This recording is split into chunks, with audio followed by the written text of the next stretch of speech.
I'm attracted to the word disobedience because I grew up very obedient. And growing up very obedient and on the pursuit to become an artist, they that was clashing. Like them two didn't go together. Like everything about me that was obedient was getting in the way of me being myself.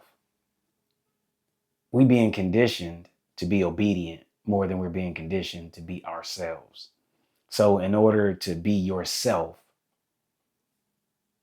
or in turn to be an artist, you got to be disobedient because obedience has us not being ourselves. My whole experience being an artist has been me facing the confliction that comes with expressing myself or being obedient. So, I mean, a moment, I don't know. I mean, that's been my life's experience. I'm labeled the good kid at a very early age. And I manipulated being the good kid when it didn't work for me. I'm the kid. I was the kid that they let watch the class, but I ain't never tell on nobody because telling on people seemed like that would have worked against me. You feel what I'm saying? Yeah, yeah. So, I mean, that's a early being obedient, like, oh yeah, ask Donald, he's going to tell the truth. Well, I lied for everybody because it didn't feel right to get anybody in trouble. It didn't feel right to me. You know what I'm saying? Like I felt like it was a trick being played on me to be honest and to tell the truth. And if that trick worked on me, it was going to affect me in ways that I didn't want it to. I didn't want the consequence that came with the trick working on me of being good and being honest and watch over the class. Well, when you're not doing what you're supposed to do, you're being yourself as an artist. Okay, so it's all about being yourself. All of it is about being yourself. Like one of the major ways we being conditioned is we're being conditioned not to be ourselves. We're being conditioned to fit in, to follow the script, to wear the mask, to play the character, to perform with motives that we're unaware of.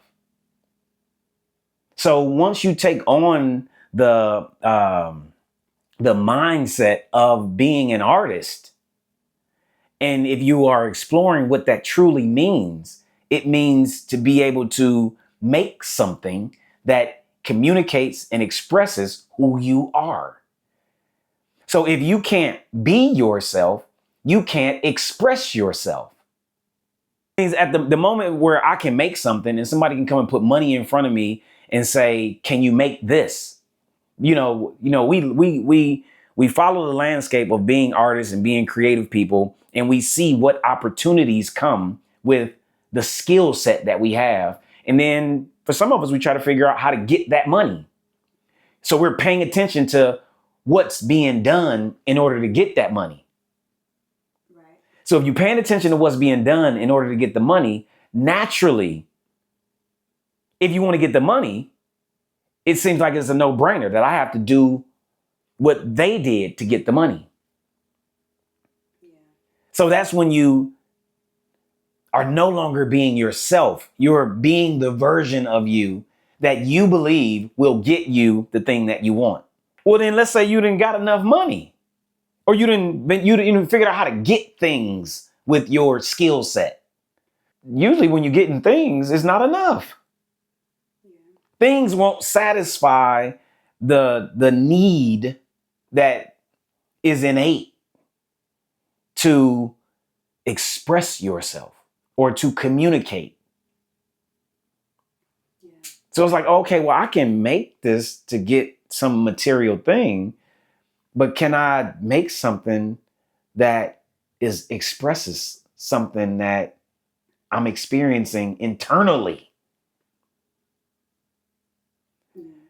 And in order to express something that you're experiencing internally, in an environment that's conditioning you not to be yourself, you have to disobey your perception of what you're supposed to do, the right thing or the wrong thing. Because the good kid goes down a path of being conflicted with who they truly are. Because who they become is the person who follows the rules and does the right thing. But if you good because you quiet, what happens when you full of stuff to say?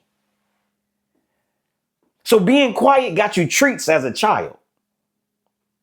You know what I'm saying? You got the candy, you got to hold the door, you got special privileges, you got to play the instrument, you got to be the line leader. You know what I'm saying? So that leads you, so now you're getting validation for being good. But being good in some environments is not saying anything. What KRS-One said, being on the straight and narrow. But now you filling up all this stuff to say, and now you developing this skill that is getting you to the point where you're looking at where you're making and you recognize that you don't see yourself reflected in what you're making beyond your abilities, your skill set. So do you continue to be good because you practiced it since you were a child and you didn't want to be labeled as a bad kid because the bad kids were disobedient, or were the bad kids expressive? So then it's like, oh, okay, well, I want to try to figure out if I can say something with what I'm making. And to say something with what you're making goes against what we are being conditioned to do. Because I got more opportunities to be paid if I'm not trying to say anything other than put my skills to work. The rules that you're supposed to follow as an artist have been created.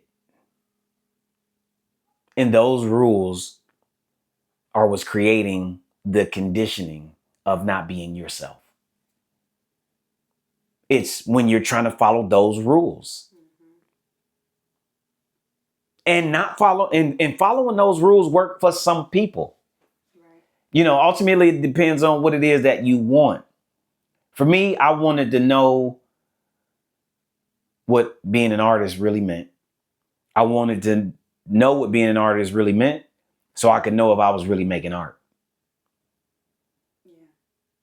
And what I found out is that being an artist means expressing yourself. And to make art, you got to express yourself. Right. Well, you got to look at how we are taught and trained as children and then as in society. You know what I'm saying? And being good is being obedient. Being yourself is expressing yourself. And expressing yourself from the time we are little is seen as being disobedient. Period. Yeah. So we grow up with these skills and these talents, right? And we recognize that we get validation from being able to make something. If you lucky, you learn that you're supposed to be saying something. You might, and some people, I hear them talk, some artists come into making art because they had something to say first. And then they went to go develop the skill. Me, making shit was a coping mechanism before I ever got to the point where understanding that it's this stuff that I want to say, that the best way to say it is to express myself creatively. I was trying to figure out how not to be arguing with motherfuckers about what's really on my mind. How can I say this? It's like, oh, I've developed a skill and a talent for my entire life that allows me to comfortably express myself through these mediums. But in order for me to do it, I'm gonna have to break all of the rules that I learned how to follow. So for me, it stopped being about right and wrong.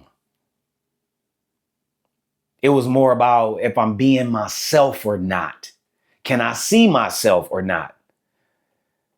So it was almost like I had to completely change the set of perspectives that I was paying attention to. Okay, well, if what I'm doing is wrong,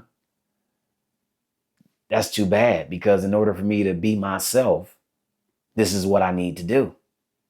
When people trying to figure out what the fuck is it that a nigga like me did and figuring out how to be myself, is I had to figure out how to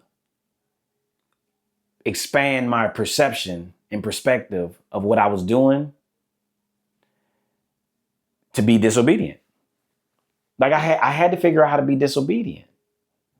Like I had to figure out how to do what may be seen as wrong to someone else's perception. Yeah. And the way you did that was by getting to the point where you were comfortable being yourself. Well, the way I went about being able to be myself was I had a real simple conversation with myself, which is, what is it that I'm not saying? Because everything that I wasn't saying was what made me so good. Just that list alone. I turned it into, my exploration of what I want to communicate and illustrate with my work is this list of what I ain't saying. And it was an endless list. So as I learned to say these things through my work and out loud, I start experiencing myself be myself more and more. And the more I did it, the easier it got to accept what came with it. It was like, oh, this is who I really am. So if this is how someone feels or thinks about who I really am, then I just got to accept that. Because I had gotten so good with being the version of myself that made people comfortable. I looked up and I was the only one uncomfortable. So I think people will be attracted to it. The name Creative Disobedience, whether that attraction has some discomfort there or not. Because I think at the very least it'll create it rises curiosity. Like, what do you mean creative disobedience? Yeah, making what you ain't supposed to be making. Like, I think we supposed to be making this shit that if history repeat itself, this the work they want to come and destroy, and they want to hide it from the kids, and they want to get rid of this work the same way they want to get rid of the old people and the knowledge and the history and the stories. I think we supposed to be making that stuff. This stuff that is carrying our experience and communicating our experiences. Yes, I think we supposed to be making I think we supposed to be making the stuff that we not making. And I think the reason why we not making what we supposed to be making is because we didn't got real good at being obedient. We talking about disobedience, and we talking about people's perception of disobedience. We not telling the truth. We're lying to ourselves, and we're lying to everybody around us because we're being obedient. We know that this stuff don't work. We know that this stuff causes problems. We know what the side effects are, and we won't be honest about whatever it is. So part of being disobedient is telling the truth. So once you measure or you put on a scale, am I going to be honest? Am I going to be myself? Or am I going to be obedient? It's like, oh yeah, I'm crashing and burning with the truth and being myself. People really want to know how to make real money being an artist. The way I was able to make some real money was once I was actually truly expressing myself. So when it looked like expressing yourself will cause you not to get an opportunity, it opens the door for what I perceive as real opportunities. I had to close the door to the carrot dangled in front of me in order to get what I really needed in front of me. Yeah, so I'm all for disobedience because I'm coming from the lane of being a good kid. Maybe if I was the bad kid, the disobedient kid, I might be sitting here saying something else. But ultimately, if we saying make something that doesn't follow the rules, because that's what I hear when I hear civil disobedience. Yeah. I think that's when you make an art. I think that's when you are being an artist. Is when you're making something that ain't following the rules. So if you're doing something that everybody else is doing, are you expressing yourself or are you being obedient to whatever the systematic thing is in front of you, whatever the industry is that your creative abilities is attached to? Yeah, I love creative disobedience. Because in my mind, it's some real disruptions that can be happening. Some dangerous disruptions could be happening. So if it's like disrupt, disturb, disobey in the most creative way you can figure out, I could get behind that. That represents me. And being safe is really got a negative connotation when it comes to expressing yourself. Yeah. Is your work safe? Yeah. One thing that's been on my mind is, this idea of not being yourself out of fear of leaving people behind. I feel like I'm in the conflict of leaving people behind. And I've been in that place of conflict with it for fucking forever. And I'm finding myself with experiences, negative experiences, from not saying no or from not disconnecting when I could feel that I need to. Well, I think part of the fear for me, which is something that I carried for a long time, is just being alone. Trying to figure it out on my own. When arguably, I've been trying to figure it out on my own. Right. You're already alone. And it's been okay in trying to figure it out on my own. And I'm recognizing how good I am at distracting myself with trying to save a situation that ain't my responsibility. Trying to avoid feeling guilty for watching somebody fail or stumble. And I'm finding myself in situations where it's like I'm mad as fuck in the situations. Like I'm taking the situations more serious than the people that I'm trying to help. It makes me angry. It's very, very hard to watch somebody sabotage themselves.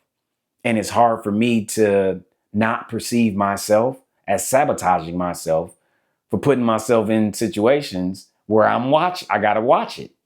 The fear of leaving somebody behind has to take the back seat to the fear of the consequence that comes if you don't continue to move forward.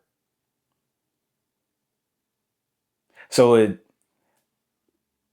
becomes more about, well, what happened if I don't keep going?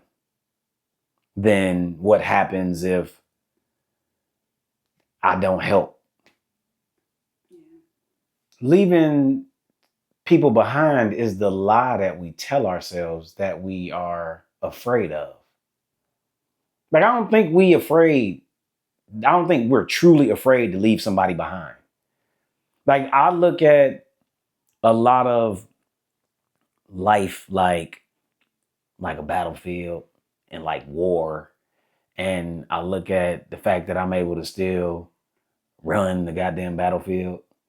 And if somebody fall next to me, I think I'm gonna die and get killed if I sit there. Like I'm gonna leave. You know what I'm saying? And that's why I say the truth of it is if we on a battlefield, we gonna leave whoever behind. Or we're gonna die with them. The real thing that's a conflict is the guilt that comes with not dying alongside of these motherfuckers. Gotcha. Yeah. You know what I'm saying? And being alone in that guilt. And when you the one that is the one that don't die, like that's the that's the longest walk. I mean, think about the first person in that movie that died. They had the shortest walk. Well, the person that makes it to the finish line is like you won. And what comes with winning? You had to watch everybody die. Right. Yeah. So once you accept that in order to win, you're going to have to watch everybody fall, you learn and grow from watching yourself keep trying to help. And it's like, oh, this is a lesson that you don't want to learn. So you're finding yourself in the same situation again for you to learn the lesson. Yeah. What I would say to somebody calling me selfish, it's the best play for me. It's the best play for me to be selfish. First law of nature, self-preservation. And if it wasn't the right thing for me to do, people wouldn't be mad. That's how I know it's what I needed to do, is when I'm watching someone have a negative reaction towards it. Because I'm seeing the negative reaction as like a Hail Mary to manipulate. It's something trying to pull me back. Like the best thing that could happen to me is for somebody to lash out and have a negative response from me needing to take care of myself.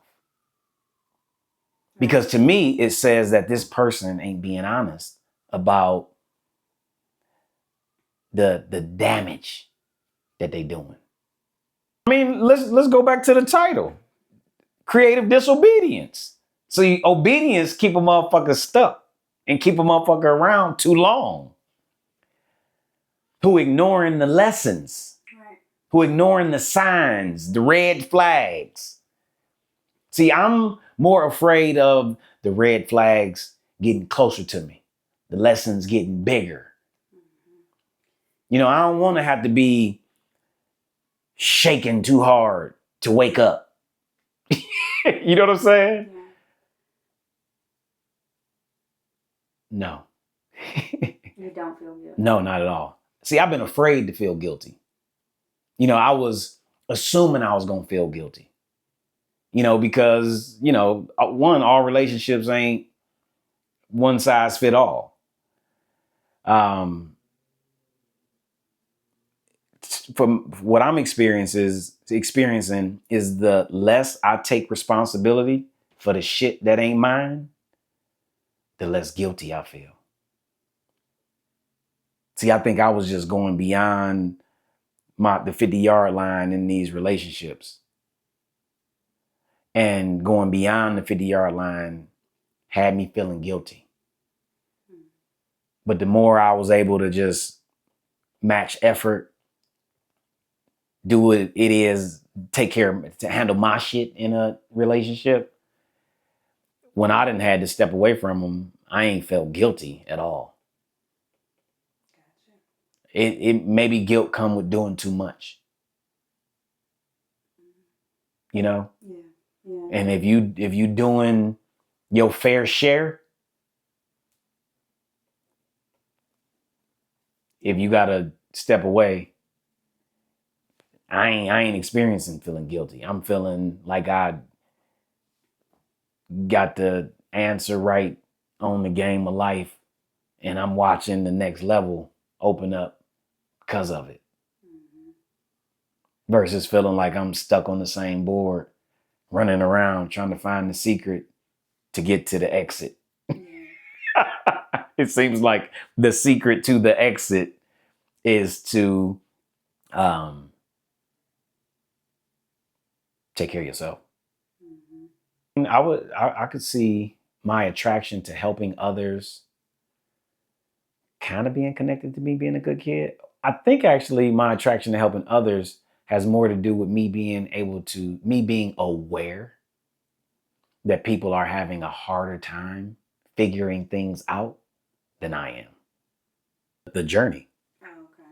you know, it's like that long walk by yourself, Yeah. wherever the fuck the destination is at. It's kind of like, damn, nigga ain't got nobody to talk to. You know what I'm saying? Like, ain't nobody else trying to figure this out in this way, Yeah. you know? Yeah. In real time, are you alone, or like do you got a team of people helping? Like what's in real time? What's happening with you in this? Journey of shit. I ain't by myself. You're not by yourself. No, not at all. Good. Yeah, no, my journey of shit is motherfuckers who got their eyes on me. And when they looking at me, they see me.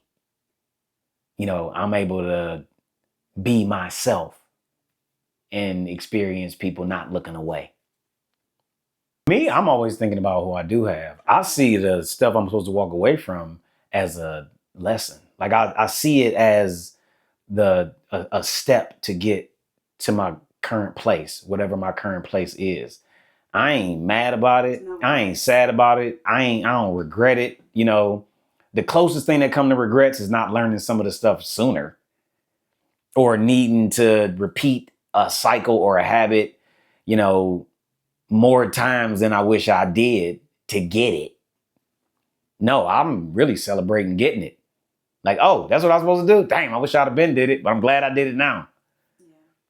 Oh, I'm supposed to move slower at a slower pace. I'm supposed to stop the hustle. I'm supposed to stop this and stop that. Oh, I'm just glad that I'm figuring it out. More than I even think about what the fuck else any of these motherfuckers might be thinking about. Mm-hmm. And it's unfortunate that it's not working in people's favor. Like I'm not working out in people's favor. It's just unfortunate. But no, sign me up to do this the way I need to do it, whatever that is. Yeah. I've been at it too long. You know what I mean? Mm-hmm. Yeah. I mean, To make a rookie mistake. I ain't stepping in this. You in this quicksand, man. You sinking. And I used to spend a lot of time trying to throw shit to help a motherfucker pull out of that. So if a motherfucker mad at me for not being yanked down, hey, that's unfortunate. about And it's like you got your hand out for help, but a nigga got to step too far in to grab your hand. So you rather risk me coming down with you than to accept the fucking branch. yeah. Motherfucker don't want the branch. Motherfucker wants you in it with him. One of the best compliments I ever got from somebody who's been watching me my whole life was, you always been good at figuring out when you need to step away. Wow, I've been good at that? That's just some shit that's hard to ignore. I feel like it's one of my gifts to share, to teach, to build. I'm good at it, and it comes easy. Because I thought I was supposed to turn it off. But to turn off the giving, sharing part of myself is not me being myself. It's a part of who I've become. So I realize that me saying yes ain't the answer always, and me saying no ain't the answer always. Yeah. I gotta be honest. It ain't one way. And that's what I've been learning. And to accept that I like helping. Mm-hmm. You know what I mean? Like I find purpose in helping. Does disobedience and fear have a connection? Yeah. We're afraid to be bad. Like it's like the fear of not being good. We've been conditioned to perceive things that seem to have a higher risk as bad. Like, so the instances that you describe that you feel exhilarated, that and you get that feeling when you do these things that I do with me. Mm-hmm. When I'm doing those things, I'm experiencing being alive. So we could argue we're being conditioned to be void of the experience of being alive. Because it's not that we don't take risk, but we take risks that come with monetary benefit for whoever. The most dangerous thing we do is get in the car every day. Mm-hmm. That's the most dangerous thing we ever do. But it's not marketed to us as this is the most dangerous thing that we do. But if it was, it would hurt the pockets of the people who benefit the most off of cars. You know what I'm saying? For you to take the risk and then to be in a this ain't never happened kind of moment after you took the risk, it's to test your perception of taking the risk. So it's to challenge, it's like your perception is being challenged. Okay, this isn't a risk that I would normally take. Now I'm taking the risk. And then my fear is being reinforced. If I choose to succumb to it, if I choose to see it as a justification to not take a risk again, to me, it's expected that it would happen because you're taking a risk that you wouldn't necessarily take. So before you come off the universal test of the risk, it's like the universe is about to check to see where you at. Right. And do you really think our imaginations can create stuff? Because remember I said, what if I have to jump off of here? Yes, I think our imagination and our mind and our thinking and our subconscious is creating the experience that we're having.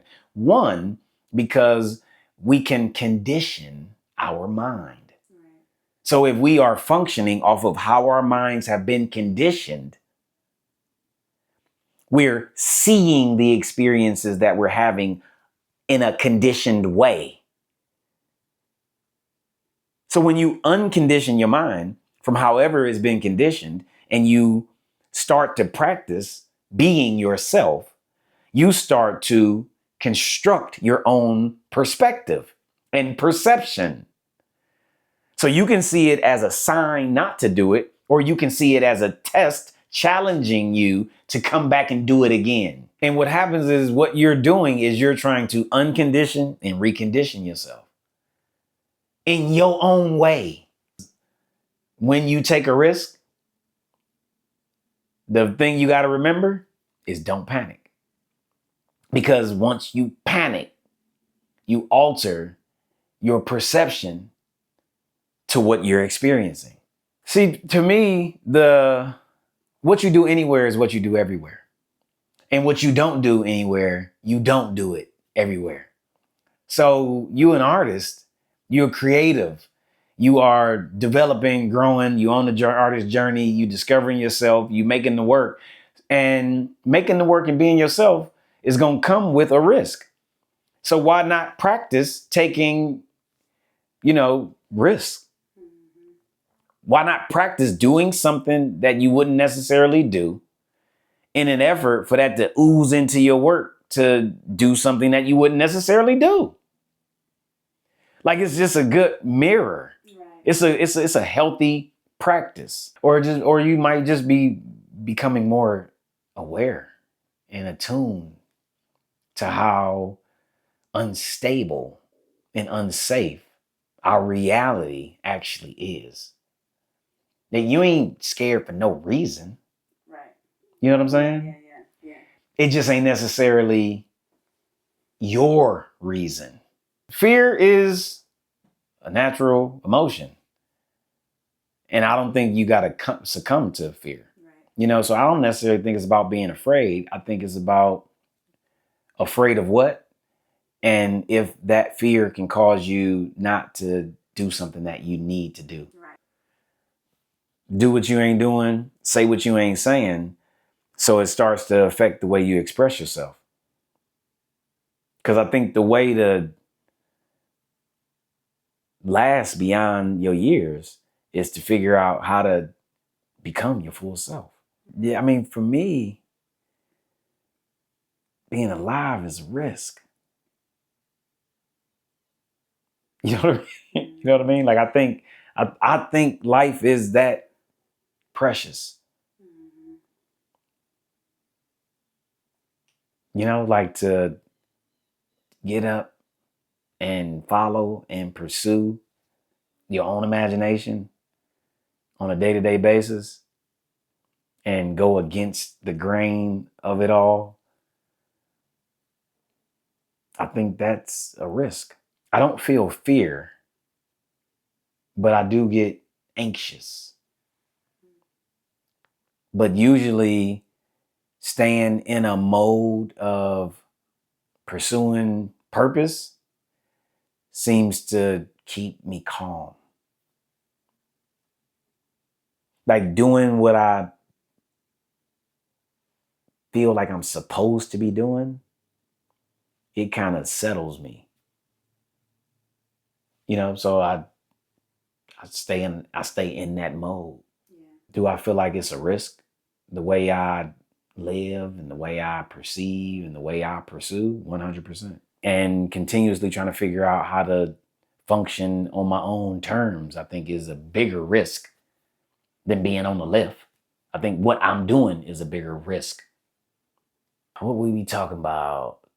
I mean, we definitely talking personal development, artistic development, truth, being stuck or unstuck, how to get unstuck. Like these is the conversations that seem to keep pulling on me. How to really tap into who you ultimately supposed to be, who you can possibly become, and how to find purpose, pursue purpose, how to make money doing it. We're going to be talking a lot about what I kind of learned and collected in my pursuit of being an artist, and some of the experiences that the artists or creative people around me have been having. Just some insight to the experience of being an artist in a way that I ain't never experienced it,